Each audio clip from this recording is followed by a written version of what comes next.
ISLിലെ successful ടീമുകളുടെ എണ്ണം എടുത്തു നോക്കിയാൽ അതിൽ എങ്ങനെ വന്നാലും ബാംഗ്ലൂരു FC എന്ന് പറയുന്ന ആ ടീം ഉണ്ടാകുമെന്നുള്ളതാണ്. കാരണം അവർക്ക് ISL ട്രോഫി ഉണ്ട്. Welcome back to another video. എല്ലാവർക്കും ഫുട്ബോൾ കോർട്ടിൻ്റെ പുതിയൊരു വീഡിയോയിലേക്ക് ഒരിക്കൽ കൂടെ സ്വാഗതം. ഇന്നത്തെ വീഡിയോയിൽ നമ്മൾ നോക്കാനായിട്ട് പോകുന്നത് ISLിലെ ടോപ്പ് ടീമുകളിൽ ഒന്നായിട്ടുള്ള ബാംഗ്ലൂരു FCയുടെ പോസിബിൾ ലൈനപ്പാണ്. അതായത് വരാൻ പോകുന്ന 2024-25 സീസണിലെ പോസിബിൾ ലൈനപ്പ്.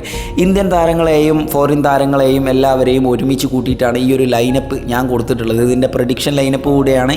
സോ നിങ്ങളെ ഒരു ബാംഗ്ലൂരു FC ആരാധകനാണെന്നുണ്ടെങ്കിൽ നിങ്ങളുടെ ആ ഒരു പ്രഡിക്ഷൻ ലൈനപ്പ് അടിയിൽ കമൻറ്റ് ചെയ്യാനായിട്ട് മറക്കരുത്. ഓക്കെ, നമ്മൾ ISLിലെ ഫോറിൻ സൈനിങ്ങളെ കുറിച്ചിട്ട് ഒരു നിരയായിട്ട് വീഡിയോ തന്നെ ചെയ്തിട്ടുണ്ട്. അത് കാണാത്തവരാണെന്നുണ്ടെങ്കിൽ പ്രത്യേകിച്ചും ബാംഗ്ലൂരു FCയുടെ ആരാധകരായിട്ടുള്ള നിങ്ങൾ ബാംഗ്ലൂരു FCയുടെ ഫോറിൻ സൈനിങ്ങളെക്കുറിച്ച് വിശദീകരിക്കുന്ന വീഡിയോ കണ്ടിട്ടില്ല എങ്കിൽ ഞാൻ ഡിസ്ക്രിപ്ഷൻ ബോക്സിലും അതുപോലെ തന്നെ കമൻറ്റ് ബോക്സിലുമായിട്ട് ആ ഒരു ലിങ്ക് പിൻ ചെയ്ത് വെച്ചിട്ടുണ്ട്. ജസ്റ്റ് അതൊന്ന് അടിയിൽ പോയി ആദ്യം കാണാം. സോ നമുക്ക് നേരെ വീഡിയോയിലേക്ക് പോകാം. ഓക്കെ, ഗോൾ കീപ്പിംഗ് പൊസിഷനിലേക്ക് പോകുമ്പോൾ അവിടെ അർഹനായിട്ടുള്ളത് ഗുർപ്രീത് സിംഗ് സന്ധു തന്നെ ആയിരിക്കും. അതെല്ലാവർക്കും അറിയാം, അത് ഉറപ്പായിട്ടുള്ളൊരു കാര്യമാണ്. ഇനി ഡിഫൻസ് നിരയിലേക്ക് വരുമ്പോൾ ഇവിടെ ഞാൻ കൊടുത്തിട്ടുള്ളത് 4 ഡിഫൻഡർമാരാണ്. ഒന്ന് നമ്മുടെ ഇന്ത്യൻ ഡിഫൻഡർ ആയിട്ടുള്ള ചിംഗ്ലൻ സനക്ക് പുറമെ മറ്റൊരു ഇന്ത്യൻ ഡിഫൻഡർ ആയിട്ടുള്ള രാഹുൽ ബേക്കെ കൂടെ ഉണ്ടാവും. അതുപോലെ തന്നെ അവരുടെ മറ്റൊരു ഫുൾ ഡിഫൻഡർ ആയിട്ടുള്ള നിഖിൽ പൂജാരി എന്ന് പറയുന്ന ആ ഇന്ത്യൻ താരം കൂടെ ഇവരുടെ ഡിഫൻസ് നിരയിലുണ്ടാവും. ഈ 3 താരങ്ങൾക്ക് പുറമെ അവരുടെ ഫോറിൻ സൈനിങ് ആയിട്ടുള്ള ഒരുപാട് കാലം ഇപ്പോൾ തന്നെ ബാംഗ്ലൂരു FCയിൽ പന്ത് തട്ടിക്കൊണ്ടിരിക്കുന്ന അലക്സാൻഡ്രോ ജൊവാനോവിച്ച് എന്ന് പറയുന്ന താരവും ആ ഒരു വൻമതിലായിട്ട് അവിടെ ഉണ്ടാകും. അപ്പോൾ ഇതാണ് ബാംഗ്ലൂരു FCയുടെ എൻ്റെ ഒരു പ്രഡിക്ഷൻ ഡിഫൻസ് നിര എന്ന് പറയുന്നത്. ഇനി അവരുടെ മിഡിലേക്ക് വരുമ്പോൾ ഡിഫൻസീവ് മിഡ്ഫീൽഡറായിട്ട് 2 താരങ്ങളെയാണ് ഞാൻ കൊടുത്തിട്ടുള്ളത്. സോ അവരുടെ ഡിഫൻസീവ് മിഡ്ഫീൽഡറുടെ റോളിൽ കൈകാര്യം ചെയ്യാനായിട്ട് കൊടുത്തിട്ടുള്ളത് ഒന്ന് അവരുടെ വിദേശ താരമായിട്ടുള്ള പെഡ്രോ കാപ്പോ ആണ്. കാരണം അദ്ദേഹം നല്ല രീതിയിൽ പന്ത് തട്ടുന്ന കളിക്കാരനാണ്. സോ ബോക്സിലേക്ക് പന്ത് എത്തിച്ചു കൊടുക്കുന്നതിൽ മിടുക്കനാണ്. കഴിഞ്ഞ കുറച്ച് ഡ്യൂറൻഡ് കപ്പിലെ മത്സരങ്ങളൊന്നും എടുത്തു നോക്കിയാൽ മതി. അപ്പോൾ നമുക്ക് മനസ്സിലാകും പന്തടക്കം എങ്ങനെയാണ് നടത്തിയിട്ടുള്ളത് എന്ന്. ഈവൻ കേരള ബ്ലാസ്റ്റേഴ്സിനെതിരെയായിട്ടുള്ള ആ മത്സരം തന്നെ ജസ്റ്റ് നോക്കിയാൽ മതി. പിന്നെ മറ്റൊരു താരമായിട്ടുള്ളത് ഇന്ത്യൻ താരമായിട്ടുള്ള സുരേഷ് സിംഗ് ആണ്.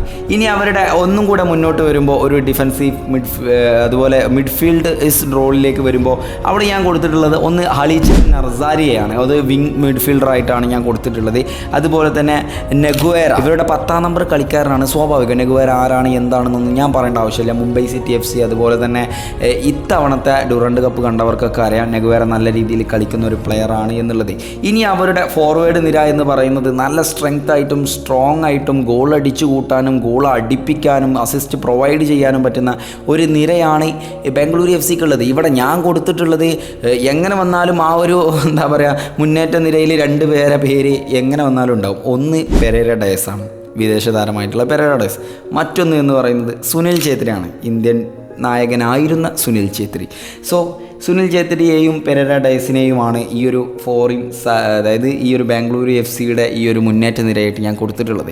സ്വാഭാവികം നിങ്ങൾക്ക് പല അഭിപ്രായങ്ങളുണ്ടാവാം, പല രീതിയിലുള്ള സബ്സ്റ്റിറ്റ്യൂഷനും കാര്യങ്ങളും നടക്കില്ലേ ബ്രോ എന്നൊക്കെ ചോദിച്ചേക്കാം.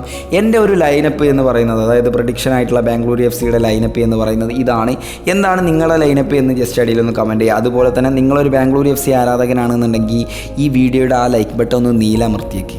അതുപോലെ നമ്മളെ ചാനൽ ഒന്ന് സബ്സ്ക്രൈബ് ചെയ്യുക. 1 ലക്ഷം എന്ന് പറയുന്ന ആ വലിയ അക്കൗണ്ടിലേക്ക് നീണ്ടുകൊണ്ടിരിക്കുന്നൊരു ചാനലാണ്.